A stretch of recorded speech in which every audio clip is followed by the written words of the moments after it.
Hello and welcome back to my channel. If you're new here, my name is Taylor. I post all sorts of videos about law school and just living a healthy, productive life in general. If you want to see that in your subscription box, you should hit that subscribe button down below and also hit the bell icon so you get notified every time that I post a new video. Today's video is going to be a little Q&A. So I asked over on Instagram for some questions. If you don't follow me on Instagram, go do that. And I got quite a few, so we're going to work through. They are kind of a mess. I didn't really specify a category for what types of questions to ask, so we have a little bit of law school, we have a little bit of everything else, so there's a lot to work through, so we're going to jump right into that. All right, so question number one was, what has been your favorite course in law school and why? And I think this might actually be property, which as a subject matter I really don't like. I definitely don't have any interest in going into any sort of property law, but I discussed this in my kind of like 1L wrap up part 1 video that I will have in a little card above. And that class was made for me by the professor, in the sense that like the way that she taught it was really kind of matched up with the way that I like thinking about legal things. She put a big emphasis on things like policy and how the law impacts groups of people, and for me who wants to do that type of work, that's kind of where my legal interest is founded. It made the class like very, very interesting for me, even though, you know, there's part of property law that's just kind of like you're reading wills and trying to figure out how people are communicating property. But being able to kind of see bigger scale how this works in the real world, how this applies, was really, really kind of the thing that made the course for me, as compared to, you know, just only knowing the common law principles of it. So that was my favorite, and that's, I think, why. Subject matter wise, I really think I'm expecting to really enjoy constitutional law next semester, because that is actually kind of like a thing that I know I'm interested in. So I'm excited for that, but for now I just enjoyed the way that this class was taught. 3 not Taylor Swift artists you'll listen to on repeat. This is actually fairly easy for me, I think. It's Halsey, Machine Gun Kelly, and Tove Lo.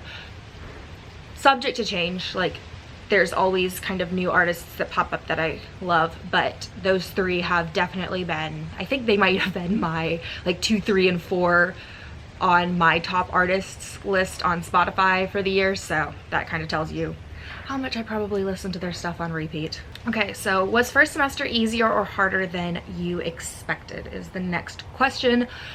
And I don't know. I think it was easier in some ways and harder in others, and I know that that's not really a great answer. It was easier in the sense that, I don't know, like I think you hear a lot about how law school is crazy and it's going to take over your entire life, and you're going to be just a giant ball of stress all the time. And I didn't find that was my experience. There were definitely isolated instances where, you know, I was up till 11 working on something and I'd try to stop at like 8 or 9 usually, and so I was like up late working on a thing, or I, you know, just got really stressed about whatever it may be.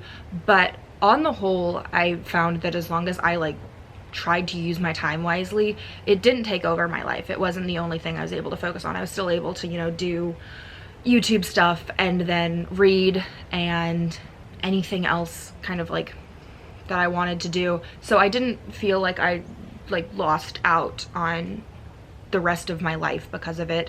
And so I think that was kind of easier. But I mean, it's still law school, and it's still very work intensive, and I was very much drained by the end of it. So it's a little bit of both. I think it probably depends on what your expectations are. If you've been listening to people who have been saying like law school's crazy and insane and wild, then it's going to be easier than you expect. And if you've been hearing people say that it's a breeze and it's not that different from undergrad, it'll be harder. I think that just kind of sums it up. Favorite podcasts. So I mentioned podcasts in my last video, so I guess that's where this came from. I've actually just only recently gotten back into podcasts. I love It or Leave It. That's like one of the first podcasts I ever got into. It's John Lovett, who's was a speechwriter for Obama, and now kind of has a political comedy podcast, and I love that. I love being able to be like up to date on news stuff, but also like we make it a little funny because at some point you just have to, especially with like the events of the last 4 years, sometimes you just have to laugh because that's all that's left.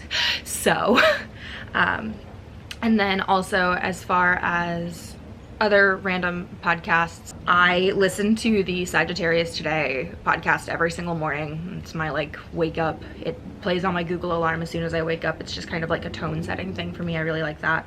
I'm looking through my podcasts. I love Girls Gotta Eat. It's like a comedy, relationship, dating podcast. I think those gals are awesome. The Style Your Mind podcast is another one that I really enjoy. So I think maybe we'll call those my top 3 or 4. Next question. Okay, how'd you get such a high LSAT score in 2 months? So obviously I've done a whole video on it. I feel like most people watching this video have probably seen that one because it's my most viewed video by far. So if you haven't, I'll link it. So obviously that study plan is part of my answer, and I have since been informed that the type training questions no longer exist. Those books that I loved and adored with my entire heart don't exist anymore, which is so upsetting. So kind of to supplement that, I would just say practice questions, practice questions, practice questions. Take as many of them until you can really understand everything, and you like feel like you like understand how the questions are structured and what to look for. If you can find practice tests that have answer explanations, always get the ones with the answer explanations, because those are super helpful for when you miss things, trying to figure out, you know, work in why you got it wrong, because that's a huge piece as well, is like not just taking the questions and taking the practice tests, but understanding why what you answered was wrong and why the correct answer was correct. And the other part is, this feels kind of weird to talk about, but I think it would be disingenuous of me to not say it, is I think a part of it really does depend on, you know, for me at least, it very much was, I naturally think about things really logically. I think through things in a similar way to the way that the LSAT questions work. So I was kind of aided in that by the fact that like that's kind of a natural way for my brain to work. So as soon as I started really like digging in and like looking at the question types and understanding how the questions were built and what to expect and building some strategies for looking at the questions, it came relatively naturally to me. And I think that that's just kind of a product of the way that my brain is and the way that I think about things. I probably took some logic related classes over the years that helped build that, but yeah, I'm not saying that like you have to be naturally a logical thinking person to do well on the LSAT, because that's certainly not the case. There are people who, you know, have these really significant rises without necessarily having any sort of natural proclivity towards that sort of thinking. But I just think I probably would be a little bit disingenuous if I said that I didn't think that that at least played some sort of role in me being able to score the way that I did. All right, small random things that make your life easier / better. This is a really dumb one, but is something that I have missed being down here, is my Keurig. Just being able to pop a coffee pot in and have a cup of coffee ready with like 0 effort. I can't do things for the first like 15-30 minutes of my day. Like my brain just is not yet operating on like a fully functional human level. And so as much as I can streamline my morning process and make it as simple as possible, especially right when I'm starting out, we do that. And so I've been really missing my Keurig while I'm here, so that's a big one. Another thing that I have found that really works for me is taking time at the end of my day to journal. And it's not a super long, super extensive process, but it is really nice for me to sit down, and the way that I do it is I just go, I'm grateful for, and I list 3 things. And they don't have to be big things, they don't have to be like huge exciting news, they can literally just be something as silly as like, I got a really good coffee today, or you know, my run was nice. So it's not super like involved, but it's just a way to kind of like reflect on the day and just think about, you know, be grateful for life. And then the second part is kind of a sort of manifesting type thing. I'm like very new to like that concept, in the sense that I like sort of know what it is, but I don't necessarily have like a deep understanding of it, so I'm not going to try to attempt to explain manifesting in this video.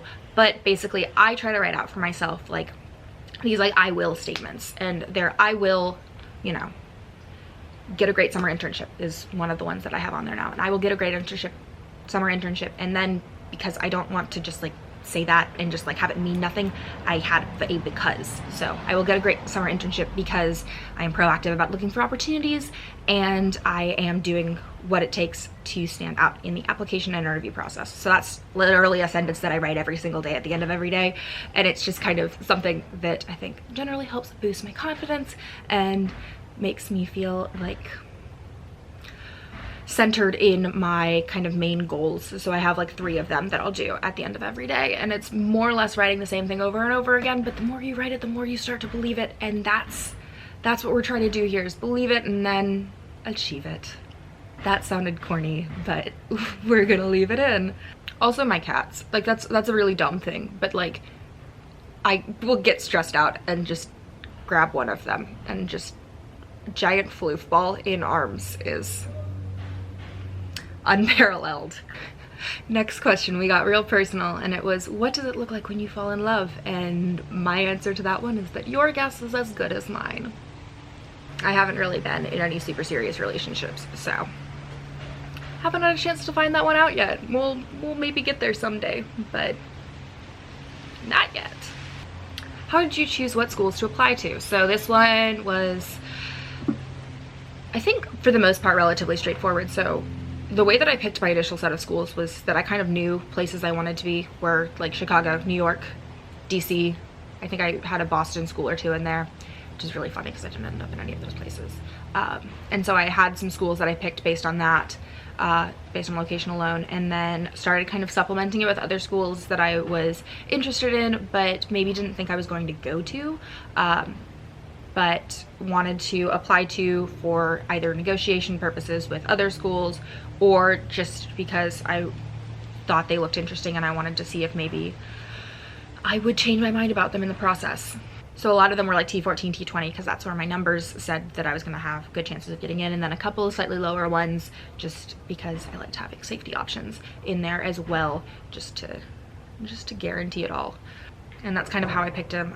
It wasn't anything super,